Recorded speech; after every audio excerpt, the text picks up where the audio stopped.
ഇന്നത്തെ നമ്മുടെ video കോക്ടൈലിൻ്റെ breeding tips, പിന്നെ എന്തൊക്കെ ഫുഡ്, എന്തൊക്കെ കാര്യങ്ങൾ ശ്രദ്ധിക്കണം എന്നുള്ള കുറച്ച് കാര്യങ്ങളാണ് നമ്മളിവിടെ ചർച്ച ചെയ്യണത്. അതായത് നമുക്ക് ഇപ്പോൾ കാണുന്നത് നമ്മുടെ പെയ്ഡാണ്. കോക്ടൈലിൽ കുറേ വെറൈറ്റി ഉണ്ട്. ആൽബിനോസ് ഉണ്ട്, ലുറ്റിനോ ഉണ്ട്, പെയ്ഡ് ഉണ്ട്, ബട്ടർഫ്ലൈ ഉണ്ട്, അങ്ങനെ കുറച്ച് വെറൈറ്റീസ് ഉണ്ട്. അടുത്ത എൻ്റെ ഒരു വെറൈറ്റി ആൽബിനോ ആണ്. ആൽബിനോ നമ്മുടെ ഫുൾ വൈറ്റ് തന്നെയാണിത്. റെഡ് ഐ അല്ല, ബ്ലാക്ക് ഐ തന്നെയാണിത്. ആൾ നല്ല ഫുഡിങ് ആണ്, ഫീമെയിലാണ്. നേരത്തെ മറ്റേ പെയ്ഡിൻ്റെ പെയറായിരുന്നത്, പക്ഷേ പെയർ പൊട്ടിപ്പോയി. ആൾ ഹാച്ചിങ് ഒന്നുമില്ല, എഗ് ചെയ്തിട്ട് അടയിരിക്കണില്ല. ചിലപ്പോൾ ചെറുതാണിത്. അപ്പം അതിൻ്റെ കാര്യങ്ങളൊന്നും അറിയാത്തതുകൊണ്ടായിരിക്കും ആദ്യത്തെ ബ്രീഡിംഗ് ഒന്നും ആരുടെയും സെറ്റ് ആവാറില്ല. ഞാനും ഇതിനെ മേടിച്ചിട്ടൊരു 6-7 മാസം ആവണേ ഉള്ളൂ. അപ്പോൾ എൻ്റെ ഒരു ഫസ്റ്റ് എക്സ്പീരിയൻസ് ആണ് ഞാൻ നിങ്ങളായിട്ട് പങ്കുവെക്കണത്. പിന്നെ എങ്ങനെയൊക്കെ നമുക്ക് ബ്രീഡ് ചെയ്യാം എന്നുള്ള കാര്യങ്ങളൊക്കെയാണ്. എത്ര മാസം കഴിയുമ്പോഴാണ് ബ്രീഡ് ചെയ്യേണ്ടത്, ഇത്രയും കാര്യങ്ങളൊക്കെയാണ് ഞാൻ ഇന്നിവിടെ പറയാൻ പോകുന്നത്. നല്ലപോലെ ഫുഡ് കൊടുക്കുക. ബ്രീഡിങ്ങിന് മുമ്പും ബ്രീഡിങ്ങിന് ശേഷവും നല്ലപോലെ ഫുഡാണ് അതിന് നമ്മൾ കൊടുക്കേണ്ടത്. അപ്പോൾ ആദ്യം നമ്മൾ ബ്രീഡ് ചെയ്യുന്ന മുമ്പായിട്ട് നമ്മൾ കറക്റ്റ് പെയറാണോ ഇല്ല എന്നുള്ള കാര്യങ്ങളൊക്കെ ചെക്ക് ചെയ്യണം. അപ്പോൾ ചെക്ക് ചെയ്യാനായിട്ട് നമുക്ക് ഒന്നാമത് ചെയ്യാവുന്നൊരു കാര്യം എന്ന് പറയുന്നത്, നമുക്ക് മേടിക്കാൻ നേരത്ത് ഒന്ന് കൺഫേം പെയർ മേടിക്കാൻ നേരത്ത് ചിലവർ നമുക്ക് DNA തരും, അല്ലെങ്കിൽ വിത്തൗട്ട് DNA ആയിട്ടൊക്കെ ഉണ്ട് തന്നത്. DNA ഉണ്ടെങ്കിൽ അത്രയും നല്ലത്. കൺഫേം ആയിട്ടുള്ള പെയർ, അതായത് മെയിലും ഫീമെയിലും കറക്റ്റ് ആയിട്ടുള്ളത് മാത്രമേ നമ്മൾ മേടിക്കാവുള്ളൂ. അങ്ങനെ മാത്രമേ എഗ് ചെയ്യുള്ളൂ. ഇപ്പോൾ 2 ഫീമെയിൽ ആണെങ്കിൽ തന്നെ എഗ് ചെയ്തുകൊണ്ടിരിക്കും.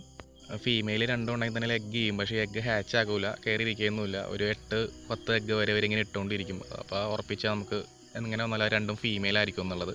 നമ്മൾ DNA എടുത്ത് മേടിക്കണം ഏറ്റവും നല്ലത്. അല്ലെങ്കിൽ നല്ലൊരു ബ്രീഡറിൻ്റെ അടുത്ത് നിന്ന് പെയർ ആയി കഴിയുമ്പോൾ ഒരു ഫസ്റ്റ് ബ്രീഡിങ് കഴിഞ്ഞതിന് ശേഷം നമുക്ക് മേടിക്കുകയാണെങ്കിൽ നല്ലൊരു റിസൾട്ട് നമുക്കും കിട്ടും. പിന്നെ ഇതിൻ്റെ ഫസ്റ്റ് ബ്രീഡിങ് എപ്പോഴും ഫെയിൽഡ് ആയിരിക്കും. കാരണം ഇവർക്ക് എങ്ങനെയാണ് ബ്രീഡ് ചെയ്യേണ്ടത്, എങ്ങനെ കുഞ്ഞുങ്ങളെ നോക്കേണ്ടത് എങ്ങനെയൊന്നും കറക്റ്റായിട്ട് അറിയത്തില്ല. അപ്പോൾ അവർ വെറുതെ എഗ് ഇട്ട് പോകും അങ്ങോട്ട്. പക്ഷേ ഒരിക്കലും എഗ് ഹാച്ച് ആവില്ല. കുറച്ച് ദിവസം കഴിയുമ്പോൾ ഇവർ തന്നെ കൊത്തിപ്പൊടിച്ച് കളയുക, അല്ലെങ്കിൽ എഗ് ചീത്തയായി കളയുമ്പോൾ നമുക്ക് തന്നെ എടുത്ത് കളയേണ്ടി വരും. ഇത്രയും കാര്യങ്ങളൊക്കെയാണ് ഉള്ളത്. ഞാൻ ശരിക്കും ഇതിനെ പെയറാക്കി എടുത്തതാണിത്. അതിന് കൺഫേം പെയറായിട്ടൊന്നുമല്ല മേടിച്ചത്. ഞാൻ ശരിക്കും ടോട്ടൽ 4 എണ്ണത്തിനെ മേടിച്ച്, 2 വൈറ്റും 2 പെയ്ഡുമാണ് മേടിച്ചത്. 4 എണ്ണം മേടിച്ചതിൽ ഒരെണ്ണം ചത്തുപോയി, ഒരു വൈറ്റ് ചത്തുപോയി. അത് ഏതാണെന്ന് അറിയത്തില്ലായിരുന്നു. അതിന് ശേഷം 3നെയും കൂടി ഒരുമിച്ചിട്ട് അപ്പോൾ ഒരു 2 മാസമോ കഴിയാൻ നേരത്തെ ഇത് മേറ്റ് ചെയ്ത് തുടങ്ങി. അതായത് ഈ പെയ്ഡും ഒരു വൈറ്റും കൂടെയാണ് മേറ്റ് ചെയ്ത് തുടങ്ങിയത്. മേറ്റ് ചെയ്ത് തുടങ്ങിയപ്പോൾ എനിക്ക് മനസ്സിലായി ഏകദേശം ഇത് 2ഉം പെയറാണെന്നുള്ള കാര്യം. അപ്പോൾ ഞാൻ എന്ത് ചെയ്യുന്നു വെച്ച് കഴിഞ്ഞാൽ മറ്റേതിനെ മാറ്റിയിട്ട് ഇത് ഈ വൈറ്റിനെയും ഈ പെയ്ഡിനെയും കൂടി പെയറാക്കി എടുത്ത് ഒരു കൂട്ടിലിട്ടു. ഈ ആൽബിനോ ശരിക്കും പെയറായി കഴിഞ്ഞിട്ട് ശരിക്കും എഗ്ഗൊക്കെ ചെയ്ത്, നേരത്തെ കാണിച്ച ആ വൈറ്റ് എഗ്ഗ് ചെയ്തായിരുന്നു. പക്ഷേ എഗ്ഗ് ചെയ്ത് കഴിഞ്ഞപ്പോഴേക്കും ആൾക്ക് എന്താ പറയുക, എഗ്ഗ് ഹാച്ച് ആക്കണമെന്ന് അറിയാത്തതുകൊണ്ടാണെന്ന് തോന്നുന്നു. എഗ്ഗ് ഇടുന്നുണ്ട്, ഒന്നരാടം എഗ്ഗ് ചെയ്തിട്ടിട്ട്, പക്ഷേ കൂടിനകത്ത് കയറി ഇരിക്കുക, അല്ലെങ്കിൽ എന്താ പറയണത്, അതാണ് നമ്മുടെ ആൽബിനോ. ഇത് ഫീമെയിൽ തന്നെയാണിത്. കയറി ഇരിക്കുകയൊന്നുമില്ല, ചുമ്മാ പോയി അവിടെ എഗ്ഗ് ഇട്ടിട്ട് ഇറങ്ങിപ്പോരും. അങ്ങനെ 5 എഗ്ഗോളം ഒരു മാസം കൊണ്ട് ഇട്ട് എനിക്ക് ഹാച്ചിങ് ഫെർട്ടിലൈസേഷൻ ഇല്ലയെന്ന് മനസ്സിലായതുകൊണ്ട് ഞാൻ ആ ഫീമെയിലിനെ പിടിച്ച് മാറ്റി. ഇപ്പോൾ നല്ലൊരു കെയർ ചെയ്യുന്നിട്ടിരിക്കുകയാണ്. ഫുഡൊക്കെ കൊടുത്ത് വേറൊരു മെയിലിനെ കൂടി ഒപ്പിച്ച് അടുത്തൊരു ബ്രീഡിങ്ങിലോട്ട് ഇപ്പോൾ സെറ്റായിക്കൊണ്ടിരിക്കുകയാണ്. അതിന് ശേഷമാണ് ഞാൻ ഈ പെയ്ഡിനെയും കൂടി ഇട്ട് നോക്കിയത്. അവരിപ്പോൾ പെയറായിട്ട് സെറ്റായിട്ടിരിക്കുകയാണ്. എനിക്ക് ശരിക്കും ഇതിനകത്ത് ഈ പെയ്ഡ് ഒരെണ്ണം മെയിലാണെന്ന് കൺഫേം ആയിരുന്നു, മറ്റേ വൈറ്റായിട്ട് മേറ്റ് ചെയ്തുകൊണ്ട്. മറ്റേത് ഏതാണെന്ന് കൺഫേം ആയില്ലായിരുന്നു. പക്ഷേ എൻ്റെ ഒരു എന്താ പറയുക, നമ്മുടെ ഒരു ലക്ഷണമൊക്കെ നോക്കി പറയാവുന്നതല്ല. ശരിക്കും ആൽബിനോസിൽ പറയാൻ ഭയങ്കര പാടാണ്. DNA എടുത്ത് തന്നെ പറയാൻ പറ്റുള്ളൂ മെയിലും ഫീമെയിൽ ഐഡൻറ്റിഫിക്കേഷൻ. ഞാൻ ഈ കൂട്ടി പിടിച്ചിട്ട് കഴിഞ്ഞപ്പോഴേക്കും ഇവർ ഏകദേശം അടുത്തിരിക്കാനും ഇതേപോലെ തൂവലൊക്കെ കൊത്തിക്കൊണ്ടിരിക്കാനും അങ്ങനെയൊക്കെ തുടങ്ങി. അപ്പോൾ എനിക്ക് ഏകദേശം പെയറാണെന്ന് മനസ്സിലായി. ഒരു 2 ദിവസം ഇങ്ങനെ ഇപ്പോൾ ഒരു മേറ്റ് ചെയ്ത വീഡിയോ ഞാൻ കാണിച്ചു തരാം. മേറ്റ് ചെയ്ത വീഡിയോ എടുത്തിട്ടുണ്ട്. അപ്പോൾ അടുത്ത ദിവസം തന്നെ എഗ് ചെയ്ത് തുടങ്ങും. ഇത് ബ്രീഡിങ്ങിൽ ഇവർക്ക് കൊടുക്കാൻ പറ്റിയ ഏറ്റവും നല്ല ഫുഡെന്ന് പറയുന്നത് സൺഫ്ലവർ സീഡ് ഉണ്ട്, അതേപോലെ തേന, അതേപോലെ നമ്മുടെ കടല, ഗ്രീൻ പീസ്, ഇതൊക്കെ മുളപ്പിച്ചിട്ട് കൊടുക്കാൻ പറ്റും. അപ്പോൾ നമ്മുടെ സൺഫ്ലവർ സീഡാണ് ഈ കാണുന്നത്. ഇതൊരു 2 നേരമൊക്കെ ഇത് കൊടുക്കാം. എപ്പോഴും ഞാൻ ഇതേപോലെ ഒരു ബോക്സിനകത്താക്കി വെച്ചിട്ടുണ്ട്. ആവശ്യമനുസരിച്ച് ഇത് കഴിച്ചോളൂ. ഇതിനകത്ത് കൊഴുപ്പ് കണ്ടൻറ്റ് കൂടുതലായിരിക്കും. കൊഴുപ്പ് കൂടുതലായതുകൊണ്ട് അവർക്ക് എപ്പോഴും ഹെൽത്ത് എപ്പോഴും ഓക്കെ ആയിരിക്കും. അതുപോലെ കുഞ്ഞുങ്ങളുണ്ടായി കഴിയാൻ നേരത്തും കുഞ്ഞുങ്ങൾക്ക് കൊണ്ട് കൊടുക്കുന്നത് ഇത് തന്നെയായിരിക്കും. അപ്പോൾ കുഞ്ഞുങ്ങൾക്ക് പെട്ടെന്ന് ഗ്രോത്ത് ഉണ്ടാവും. ഇതാണ് ഞാൻ നേരത്തെ പറഞ്ഞ കടല, പയർ, ഗ്രീൻ പീസ്, ഇത്രയും കാര്യങ്ങൾ 3 കൂടെ ഒരു ദിവസം വെള്ളത്തിൽ വെക്കും. മറ്റേ പിറ്റേ ദിവസം ഇപ്പോൾ വെക്കുന്ന രാവിലെ വെച്ച് കഴിഞ്ഞാൽ പിറ്റേ ദിവസം രാവിലെ ആകുമ്പോൾ ഇത് മുളച്ചു തുടങ്ങും. ആ സമയത്ത് നമ്മളെടുത്തത് കൊടുക്കും. ഇത് നല്ല പോലെ കഴിക്കും. ഇത് നല്ല പ്രോട്ടീൻ ഫുഡാണ്. അപ്പോൾ ഇതും നമ്മൾ മാക്സിമം എല്ലാ ദിവസവും കൊടുക്കാനായിട്ട് ശ്രമിക്കണം. ബ്രീഡിങ്ങിന് മുമ്പ് ഇത്രയും ഫുഡുകൾ കൊടുത്തു കഴിഞ്ഞാൽ നമുക്ക് ബ്രീഡ് ചെയ്യാനായിട്ട് നല്ല ഹെൽത്ത് ഉണ്ടാവും. ബ്രീഡിങ്ങിന് ശേഷം കൊടുക്കുക, ബ്രീഡിങ്ങിന് മുമ്പും നമ്മളിതൊരു എപ്പോഴും കൊടുത്തുകൊണ്ടിരിക്കുക. ഇത് എപ്പോഴും ഒരു ബോക്സിലാക്കി വെച്ചാൽ മതി. ഇവരുടെ ഹെൽത്തും കാര്യങ്ങളൊക്കെ ഓക്കെ ഇവർ കറക്റ്റ് പെയറാണെങ്കിൽ ഇവർ മേറ്റ് ചെയ്യും. അപ്പോൾ ഈ കാണുന്നതാണ് മേറ്റിംഗ് എന്ന് പറയുന്നത്. അതായത് ഇപ്പോൾ ഫീമെയിലാണ് ആ താഴെ ഇരിക്കുന്നത്, മെയിൽ പൊക്കത്താണ് ഇരിക്കുന്നത്. ഒരു മേറ്റ് ചെയ്തുകൊണ്ടിരിക്കുകയാണ്. മേറ്റ് ചെയ്ത് കഴിഞ്ഞാൽ ശരിക്കും ഇവർ അടുത്തൊരു 2 ദിവസത്തിനുള്ളിൽ എഗ് ഇടും. 2 ദിവസം എഗ് ഇട്ട് കഴിയാൻ നേരത്ത് പിന്നെ അടുത്തൊരു മേറ്റിങ് ഒരു മോർണിംഗും അല്ലെങ്കിൽ ഈവനിങ്ങും ഈ ഒരു 2 ടൈമാണ് നടക്കുന്നത് കൂടുതലായിട്ട് മേറ്റിംഗ് ടൈം. അത് കഴിഞ്ഞിട്ട് ഒന്നരാടെ കൂടുമ്പോൾ ഒരു എഗ് ചെയ്യും. മാക്സിമം ഒരു 5 എഗ്ഗ് വരെയൊക്കെ ഇടും. 5 എഗ്ഗ് ഇട്ടാലും എല്ലാം വിരിയാനുള്ള ചാൻസ് ഒന്നും ഉണ്ടാവില്ല. കാരണം വിരിഞ്ഞാൽ തന്നെ ഇവരുടെ കുഞ്ഞുങ്ങൾ എല്ലാം നമുക്ക് കിട്ടില്ല. അപ്പം നമ്മൾ ഹാൻഡ് ഫീഡിങ് ഒക്കെ ചെയ്ത് കൊടുക്കണം. നമുക്ക് ഹാൻഡ് ഫീഡ് ചെയ്തുകൊണ്ടൊരു ഗുണമെന്ന് വെച്ചിട്ടുണ്ടെങ്കിൽ ഹാൻഡ് ഫീഡ് ചെയ്ത് നമ്മളൊരു കുഞ്ഞിനെ എടുക്കാൻ നമുക്ക് ഇണക്കാം.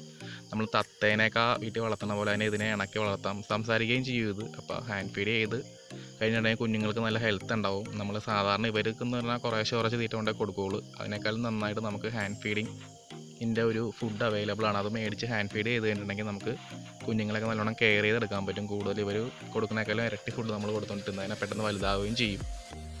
ഇവരുടെ ഒരു മേറ്റിംഗ് ടൈം എന്ന് പറഞ്ഞാൽ ഒരു 1 മിനിറ്റ് തൊട്ട് 2 മിനിറ്റ് വരെയാണ് ഒരു മേറ്റിംഗ് ടൈം എന്ന് പറയുന്നത്. മേറ്റ് ചെയ്തുകൊണ്ട് ഇങ്ങനെ ഇരിക്കും ഇത്. രാവിലെയും വൈകിട്ടുമാണ് കൂടുതലും മേറ്റ് ചെയ്ത് ഞാൻ കണ്ടേക്കണത്. മേറ്റ് ചെയ്ത് കഴിഞ്ഞാൽ ഒരു 2 ദിവസമുള്ള എഗ്ഗ് ഉറപ്പാണ്. അല്ലെങ്കിൽ ഒരു മാക്സിമം ഒരാഴ്ച അതിനുള്ളിൽ എന്തോ നല്ല എഗ്ഗ് ഇട്ടേണ്ടിരിക്കും ഇവർ. അപ്പോൾ ഒന്നര ആദ്യത്തെ ഒരു എഗ്ഗ് ഇട്ട് കഴിഞ്ഞാൽ അടുത്ത ഒരു ദിവസം കഴിഞ്ഞിട്ട് പിന്നെ ഇവർ എഗ്ഗ് ഇടുകയുള്ളൂ. അതുവരെ ഇവർക്ക് റെസ്റ്റ് ടൈമാണ്. അതുപോലെ എഗ്ഗ് ഇടാൻ നേരത്ത് നമ്മൾ ശ്രദ്ധിക്കണം, ഇവരുടെ ശരീരത്തിലെ കാൽസ്യം കണ്ടൻറ്റ് ഫുള്ളാണ് ഈ മുട്ടയുടെ തൊണ്ടായിട്ട് വന്നത്. അപ്പോൾ മൊത്തം കാൽസ്യം കണ്ടൻറ്റ് വലിച്ചെടുക്കും. അപ്പോൾ നമ്മൾ ഇന്നത്തിപ്പോൾ കൂടുതലത്ത് ശരിക്കും നോക്കിക്കഴിഞ്ഞാൽ കാണാൻ പറ്റും. നമ്മുടെ ഇവിടെയൊക്കെ അതിനെ കരനാക്കെന്നാണ് പറയണത്.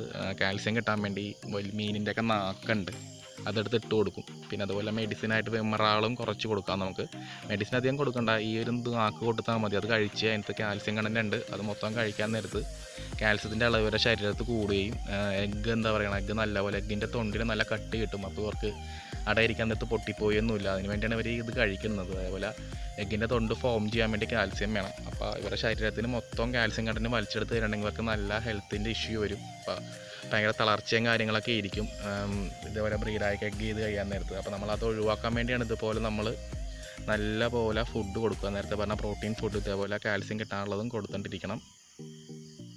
കോക്ടൈലിൻ്റെ ഒരു ബ്രീഡിംഗ് കേജാണ് ഈ സെറ്റ് ചെയ്ത് കൊടുത്തേക്കുന്നത്. നമ്മൾ മാക്സിമം കൂടിൻ്റെ പൊക്കത്തായിട്ട്, അതായത് ഹൈറ്റിൽ തന്നെ സെറ്റ് ചെയ്ത് കൊടുക്കണത്. ഇതിൻ്റെ ഒരു ലെങ്ത്ത് എന്ന് പറയുന്നത് ഒരു ഐഡിയ ആണ്. ഹൈറ്റ് ഒരു 25 സെൻറ്റിമീറ്റർ ആണ്, വിഡ്ത്ത് ഒരു 20 സെൻറ്റിമീറ്ററോളം ഉണ്ടാവും. ഇത്രയും കാര്യങ്ങളാണ്. ഇൻസ്പെക്ഷൻ ബോക്സാണ്, നമുക്ക് സൈഡിൽ നിന്ന് തന്നെ ഇത് ചെക്ക് ചെയ്യാം. ഇത് പൂട്ടി വെച്ചേക്കാണ്. ഇപ്പോൾ സൈഡിൽ നിന്ന് തന്നെ ഇത് ചെക്ക് ചെയ്ത് നോക്കാം. ഇപ്പോൾ ഇത് എഗ്ഗ് ചെയ്ത് ഇരുന്നിട്ടുണ്ട്, ഇപ്പോൾ എഗ്ഗ് ഞാൻ കയറിയിട്ടുണ്ട്. അതുകൊണ്ട് ഞാൻ ഡിസ്റ്റർബ് ചെയ്യാനില്ല. ഡിസ്റ്റർബ് ചെയ്ത് കഴിഞ്ഞാൽ ചിലപ്പോൾ ഒരു എഗ്ഗ് ഇട്ടാൽ തന്നെ കയറിയ അവിടെ ഇരിക്കാത്തൊരവസ്ഥ വരും. അവിടെ ഞാൻ തുറക്കുന്നില്ല. ഇത് കേജ് സെറ്റ് ചെയ്യുന്നതൊരു കാര്യം ശ്രദ്ധിക്കേണ്ടത്, കേജ് എപ്പോഴും സ്റ്റേബിളായിട്ട് നിൽക്കണം. കേജിന് ഒരിക്കലും ഇണക്കമൊന്നും ഉണ്ടാവാൻ പാടില്ല. കേജിൻ്റെ ഓപ്പോസിറ്റ് വ്യൂ ആണിത്. ഇതിന് കയറാനായിട്ടൊരു ഹോളുണ്ട്. അതിനകത്ത് ആ ഹോളിൽ കൂടെ ഒരു കേജിനകത്തോട്ട് കയറുന്നത്. കയറാൻ വേണ്ടി നമ്മളൊരു വടിക്കഷ്ണം എന്തെങ്കിലും വെച്ച് കൊടുക്കണം. അപ്പോൾ അവർക്ക് സിമ്പിളായിട്ട് കയറാൻ പറ്റും. അല്ലെങ്കിൽ പറന്നു പോവും, പറന്നങ്ങോട്ട് കയറിയിരിക്കും. എന്നാലും നമ്മൾ കുറച്ചുകൂടെ അവർക്ക് എപ്പോഴും സിമ്പിളായിട്ട് കേജിനകത്തോട്ട് പ്രവേശിക്കാൻ വേണ്ടി നമ്മൾ എന്തെങ്കിലും കമ്പും കഷ്ണമൊക്കെ ഇങ്ങനെ വെച്ച് കൊടുക്കുന്നത് നന്നായിരിക്കും. അപ്പോൾ ശരിക്കും ഇവർ പുറത്തിരിക്കുകയാണ്. അവർ ഇത് ഫുഡ് കഴിക്കാൻ വേണ്ടി ഇറങ്ങി വന്നേക്കാണത്. ശരിക്കും അത് എഗ്ഗ് ചെയ്തിട്ടുണ്ട് അതിനകത്ത്. നമ്മളധികം ഡിസ്റ്റർബ് ചെയ്യണം. ഇപ്പോൾ വീഡിയോ എടുക്കണം നമുക്ക് ഇഷ്ടപ്പെട്ടിട്ടില്ല. അതാണ് ഈ ചിറകൊണ്ടൊക്കെ ഇങ്ങനെ അടിച്ചുകൊണ്ടൊക്കെ ഇരിക്കും അത്. കാരണം ഇവരെ എഗ്ഗ് ചെയ്ത് കഴിഞ്ഞിട്ടുണ്ടെങ്കിൽ ചെറുകിട്ട് അടിക്കുന്നതിൻ്റെ കാര്യം, അത് എഗ്ഗ് ചെയ്ത് കഴിഞ്ഞാൽ നമ്മൾ അതിൻ്റെ അടുത്ത് പോവുകയാണെങ്കിൽ ഇവർക്ക് പേടിയായിരിക്കും ഭയങ്കര. എഗ്ഗ് നമ്മൾ എന്തെങ്കിലും ചെയ്യുമോ എന്ന് ഓർത്തിട്ടുള്ളത്. അപ്പോൾ മാക്സിമം ഡിസ്റ്റർബൻസ് കുറക്കുക. അവരവരുടേതായ ഒരു ലോകത്തിരുന്നോട്ടെ. ഇപ്പോൾ ഇവർ എഗ്ഗ് ചെയ്തിട്ട് ഏകദേശം ഒരു 14 ദിവസം തൊട്ടുണ്ട്. ഒരു എഗ്ഗ് ശരിക്കും വിരിയണ ഒരു ദിവസം 21 ദിവസം തൊട്ടാണ്. 18 ദിവസം തൊട്ട് ഹാച്ചിങ് ആയി തുടങ്ങും. 21 ദിവസമൊക്കെ ആകുമ്പോൾ മൊത്തത്തിൽ എഗ്ഗ് ഹാച്ചായിട്ട് കുഞ്ഞുങ്ങൾ പുറത്തോട്ട് വരും. ഇപ്പം ഞാൻ ഫീഡ് കൊടുത്തോണ്ടിരിക്കുകയാണിത്. നമ്മുടെ വൈറ്റാണ് ആൾ, സൈലൻ്റായിട്ടിരിക്കുകയാണ്. ഇത്തിരി കലിപ്പാണ് ആൾ. ഇതിനും ഫുഡ് കൊടുത്തിട്ടുണ്ട്. അച്ചിങ്ങയാണ് ഇപ്പോൾ കൊടുത്തേക്കണത്. അച്ചിങ്ങ വേനലായതുകൊണ്ട്, അതായത് നല്ല ചൂടുള്ളതുകൊണ്ട് അച്ചിങ്ങയുടെ തൊണ്ടിനകത്തൊക്കെ എപ്പോഴും വാട്ടറിൻ്റെ ജലാംശം കൂടുതലായിരിക്കും. അപ്പോൾ അത് കൊടുത്തതിന് നല്ല ഹെൽത്തായിട്ടിരിക്കാൻ വേണ്ടിയാണ്. അവർക്കും ഒരു കൂളിംഗ് ആയിരിക്കും ഇത്.